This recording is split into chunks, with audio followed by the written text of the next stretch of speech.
बड़ी खबर, गहलोत कैबिनेट की आज बैठक होनी है। शाम 6 बजे कैबिनेट की बैठक होगी। कैबिनेट की बैठक के बाद मंत्रिपरिषद की भी बैठक होगी। डीजल पेट्रोल पर वैट कम करने पर फैसला इस बैठक में संभव है। कई अन्य मुद्दों पर भी फैसला हो सकता है।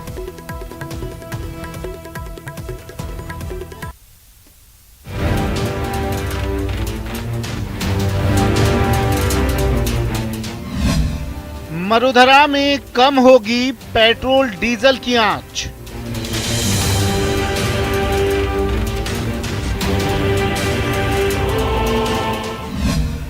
वैट घटाने पर कल बड़ा फैसला।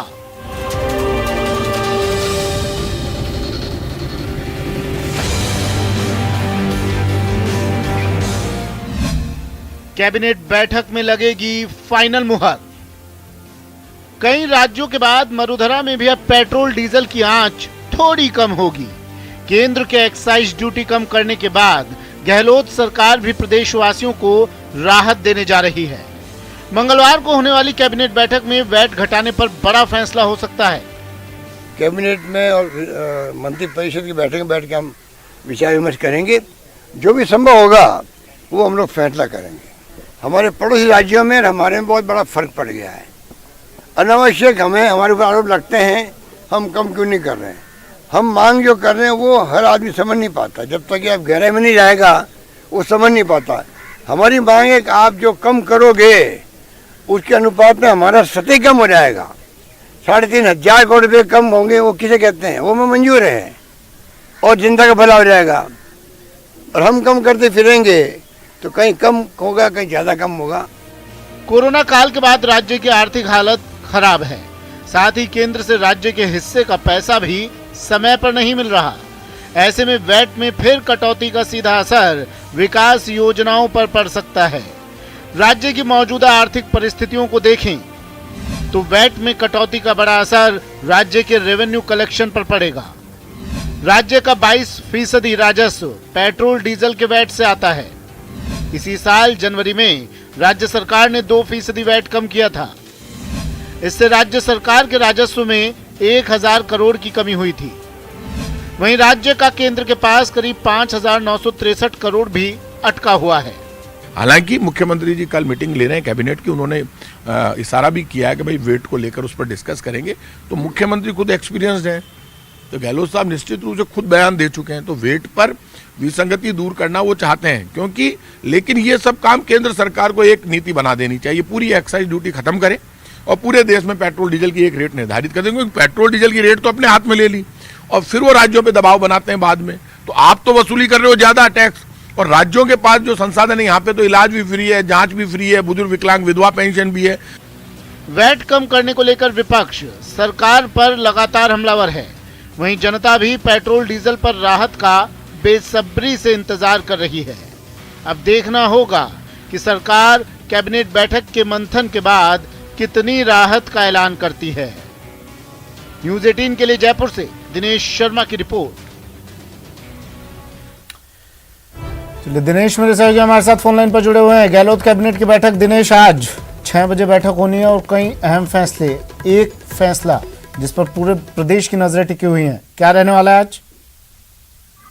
बिल्कुल सुमित, देखिए सही कहा आपने, ये काफी महत्वपूर्ण बैठक है और जिस तरह का फैसला लिया जाना है उस पर पूरे प्रदेश की नजर टिकी हुई है। क्योंकि पेट्रोल डीजल पर कितनी राहत मिलनी है, क्या सरकार राहत देने जा रही है या नहीं देने जा रही है, ये जो है आज तय हो जाएगा। और शाम 6 बजे ये मुख्यमंत्री निवास पर कैबिनेट की बैठक शुरू होगी और उसके तत्काल बाद जो है 6:45 बजे मंत्रिपरिषद की बैठक होगी। तो इसमें विचार मंथन के बाद में निर्णय लिया जाएगा कि राज्य सरकार पेट्रोल डीजल पर कितना वेट घटाने जा रही है। और जैसा हम देख रहे हैं लगातार कि राज्य सरकार पर काफी दबाव है वेट घटाने को लेकर, क्योंकि विपक्ष भी लगातार हमले बोल रहा है सरकार पर और निशाने जो है वो लगातार साधे जा रहे हैं। तो पिछले दिनों मुख्यमंत्री अशोक गहलोत ने भी ये बात कही थी कि कैबिनेट की बैठक में विचार मंथन करके निर्णय लिया जाएगा। और क्योंकि दूसरे राज्य घटा चुके हैं वेट, तो मजबूरी में ही सही लेकिन राज्य सरकार को भी जो है वो वेट कम करने की घोषणा करनी पड़ेगी। लेकिन राज्य के जो आर्थिक हालात हैं उस पर उसकी अगर बात करें तो बहुत ज्यादा अच्छे हालात नहीं है। कोरोना काल के बाद में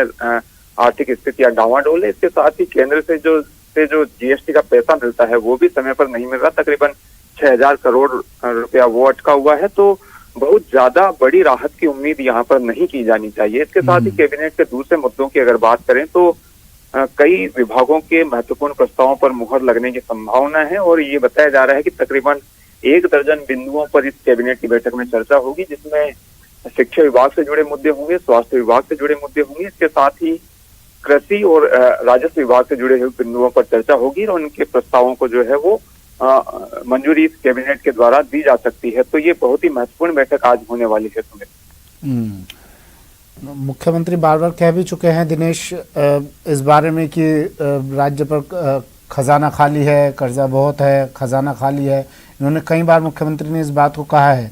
तो कितनी फिर भी अगर हम बात करें, संभावना जताएं, वैट की दरों में राहत कितनी बड़ी मिल सकती है?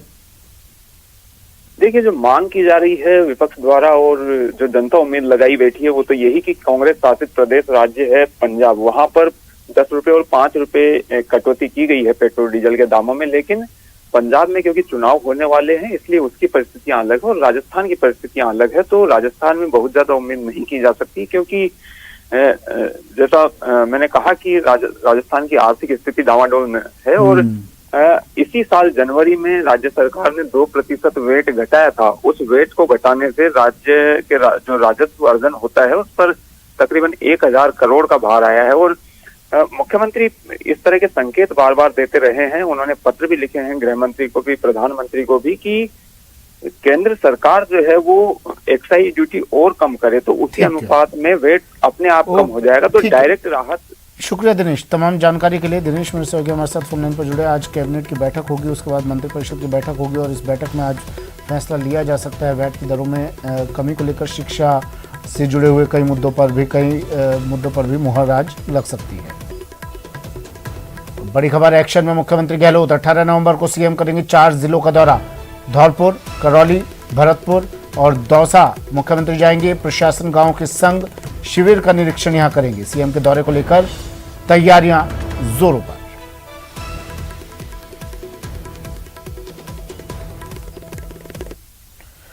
कांग्रेस सांसद राहुल गांधी ने ट्वीट कर केंद्र सरकार पर निशाना साधा है। राहुल गांधी ने ट्वीट किया है कि जब किसान नाम के आगे शहीद लगाना पड़े तो समझ जाओ सरकार की क्रूरता की हद पार हो गई है। अन्नदाता सत्याग्रह को नमन।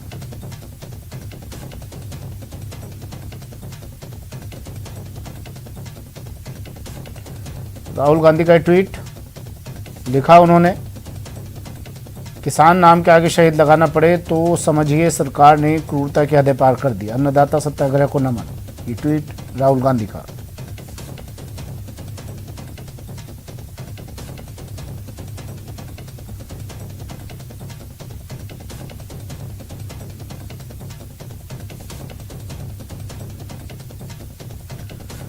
दुबई से राजस्थान के निवेश के लिहाज से बड़ी खबर आई है, जहां यूडीएच मंत्री शांति धारीवाल, उद्योग मंत्री प्रसादी लाल मीणा और उद्योग राज्य मंत्री अर्जुन सिंह बामनिया की अगुवाई वाले प्रतिनिधिमंडल ने निवेशकों से चर्चा की है। इस दौरान ऊर्जा, स्वास्थ्य, खनन, पर्यटन, तकनीक समेत कई क्षेत्रों में राजस्थान को करीब 37,000 करोड़ रुपए के संभावित निवेश के प्रस्ताव मिले हैं और करीब 25,000 करोड़ रुपए के एमओयू भी साइन हुए हैं।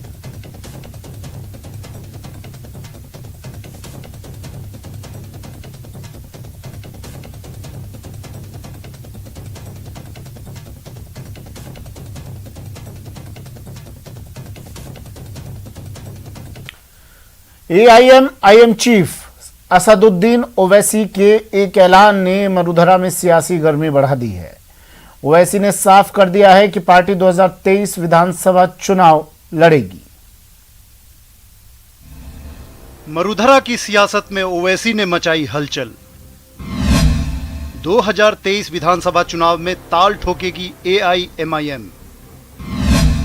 बिहार, यूपी के बाद राजस्थान में बड़ा दांव। ऑल इंडिया मजलिसे इत्तेहादे उल मुस्लिमीन यूपी के बाद राजस्थान में 2023 का विधानसभा चुनाव लड़ेगी। लंबे अरसे से लगाए जा रहे कयासों पर से आज खुद पार्टी अध्यक्ष ने पर्दा उठा दिया। AIMIM 1.5 महीने के अंदर प्रदेश की सियासत की नब्ज टटोलकर अपना संगठन खड़ा करेगी। आज से एक 1.5-2 महीने के अंदर ऑफिशियली तौर पर एमआईएम पार्टी की यहाँ पर राजस्थान स्टेट में शुरुआत की जाएगी। हम एक ऑफिशियल बॉडी को डिक्लेयर करेंगे और उसके बाद पूरी तैयारी इसके साथ हम लोग काम करते जाएंगे। और मुझे यकीन है कि राजस्थान में यहाँ की आवाम, यहाँ की जनता, यहाँ की लोग एमआईएम पार्टी का सपोर्ट करेंगे। सूत्रों की माने तो राजधानी जयपुर पहुंचे ओवैसी ने गुपचुप तरीके से कई जानी मानी सियासी हस्तियों से मुलाकात की और पार्टी के भविष्य के बारे में लंबी चर्चा भी की। माना जा रहा है कि एआईएमआईएम प्रदेश में अध्यक्ष के चेहरे की तलाश कर रही है। ओवैसी ने बीजेपी की बी टीम के ब्लेम पर साफ कहा कि हमें देश में अल्पसंख्यकों की आवाज को मजबूत करने के लिए चुनाव लड़ना है। यहाँ पर काफ़ी स्कोप है एक ऑल्टरनेट थर्ड फोर्स का, क्योंकि जितने भी मेरे जो जिम्मेदार हजरात से इंटरेक्शंस हुआ, जो थोड़ा बहुत मुझे पॉलिटिकल नॉलेज है, ज़्यादा नहीं है, मुझे लगता है कि लोग यहाँ पर कांग्रेस से भी बेजार हैं, बीजेपी से भी उनको कोई उम्मीद नहीं है। तो इसीलिए अब हम अपना यहाँ पर काम शुरू करेंगे और जाहिर है एक यहाँ के माइनॉरिटीज़ को, यहाँ के कमज़ोर आवाम को एक वॉइस मिले, एक अच्छा पॉलिटिकल प्लेटफॉर्म मिले, ये हमारी कोशिश और ख्वाहिश है। दरअसल ओवैसी की राजस्थान में एंट्री के पीछे की एक वजह कांग्रेस और बीजेपी संगठन में गुटबाजी और अंदरूनी कलह भी है। खासकर मुस्लिम नेताओं की कांग्रेस से नाराजगी का फायदा भी ओवैसी उठाना चाहते हैं। न्यूज़ 18 के लिए जयपुर से अरबाज अहमद की रिपोर्ट। और अब बात कोटा के हाड़ौती गौ सेवा संस्थान की ओर से तैयार किए गए गौमूत्र की, जो दुर्गंध रहित होने के साथ दर्जनों बीमारियों में लाभदायक है। हाड़ौती सेवा संस्थान ने बनाया ताजा गोमूत्र, गंभीर बीमारियों के लिए लाभप्रद गोमूत्र। रिसर्च के बाद प्रिजर्व करने लायक बनेगा गोमूत्र। इसमें एंजाइम्स भी हैं, इसमें हार्मोन्स भी प्रेजेंट है, इसमें एलिमेंट्स भी है, साइटोकाइंस, इंटरल्यूकिन्स, इसमें बहुत सारे तत्व प्रेजेंट हैं। हाड़ौती गो सेवा संस्थान की ओर से रिसर्च कर तैयार किए गए ताजा गोमूत्र में एंजाइम और हार्मोन के साथ साथ सभी तरह के पोषक तत्व हैं जो बीमारी में फायदेमंद होते हैं। संस्थान ने ताजा काऊ यूनिट को ट्रीटमेंट करके उसे दुर्गंध फ्री बनाया और उसमें यूरिया और अमोनिया के कंटेंट को निकालकर उसे पीने लायक बना दिया।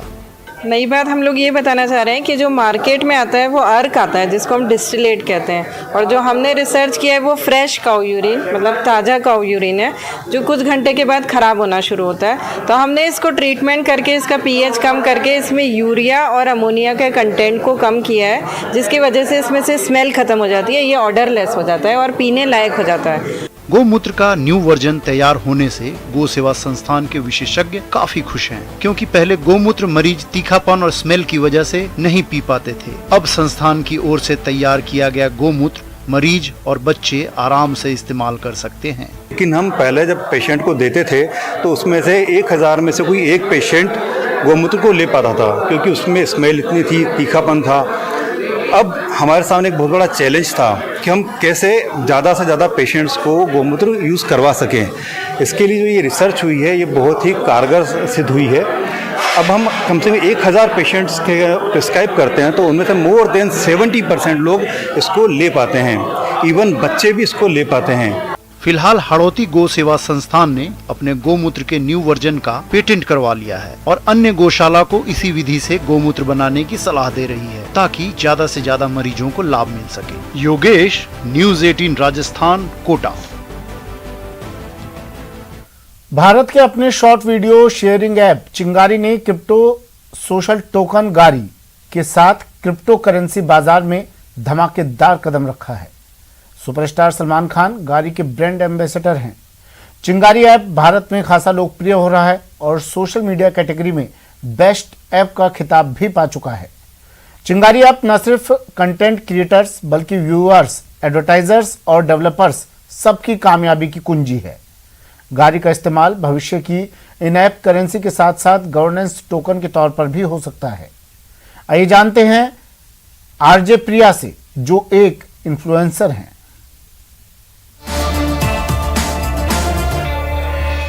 गारी टोकन सालाना ब्लॉकचेन पे बेस्ड है, जो क्रिएटर्स के वीडियो कंटेंट की ग्लोबल वैल्यू डिसाइड करती है। सो हम क्रिएटर्स ग्लोबल मार्केट में क्रिप्टो में अर्न कर सकते हैं।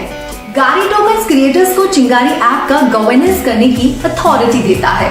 मतलब चिंगारी इस शॉर्ट वीडियो प्लेटफॉर्म पर आगे जाकर जो भी डेवलपमेंट और ग्रोथ होगी उसका हमें भी DAO यानी उसके डाओ के थ्रू बहुत इंपॉर्टेंट पार्ट रहेंगे। मतलब चिंगारी पर हम ही हमारे लिए एक सर्कुलर इकोनॉमी क्रिएट करेंगे जिससे प्लेटफॉर्म की वैल्यू का बेटर डिस्ट्रीब्यूशन होगा।